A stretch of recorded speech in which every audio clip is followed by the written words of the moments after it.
BJP যুব মোর্চার কসবা অভিযানে এবার অনুমতি, শর্ত সাপেক্ষে বিচারপতি তীর্থঙ্কর ঘোষের অনুমতি। বুধবার দুপুর 1টা থেকে শুরু করা হবে মিছিল শুরু করা যাবে ঠিক দুপুর 1টার সময়। বিকেল 5টার মধ্যে মিছিল শেষ করতে হবে, অর্থাৎ শর্ত সাপেক্ষে বিজেপির মিছিলে অনুমতি আদালতে। বুধবার অর্থাৎ আগামীকাল দুপুর 1টা থেকে শুরু করা যাবে মিছিল এবং বিকেল 5টার মধ্যে মিছিল শেষ করতে হবে। 3000 লোক নিয়ে মিছিল করা যাবে। রাসবিহারী থেকে বিজন সেতু অবধি মিছিল করা যাবে। শর্তাবলী মেনে মিছিল করতে হবে বলে নির্দেশ দিয়েছে আদালত। বুধবার বিজেপির মিছিলে অনুমতি দিল আদালত, তবে শর্ত সাপেক্ষে অনুমতি দেওয়া হয়েছে। কত সংখ্যক লোক মিছিলে থাকতে হবে সেই সংখ্যাও বেঁধে দেওয়া হয়েছে।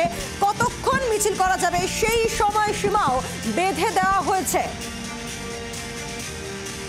বিজেপি যুব মোর্চার কসবা অভিযানে অনুমতি আদালতে, শর্ত সাপেক্ষে বিচারপতি তীর্থঙ্কর ঘোষের অনুমতি। ঠিক কি বলা হয়েছে, বুধবার অর্থাৎ আগামীকাল দুপুর 1টা থেকে মিছিল শুরু করা যাবে, কিন্তু বিকেল 5টার মধ্যে সেই মিছিল শেষ করতে হবে। 3000 লোক নিয়ে মিছিল করা যাবে, অনুমতি আদালতে। রাসবিহারী থেকে বিজন সেতু অবধি মিছিল করা যাবে। এই শর্তাবলী মেনে মিছিল করতে হবে বলে নির্দেশ আদালতে। বাংলার আওয়াজ, বাঙালির আবেগ, জি 24 ঘন্টা।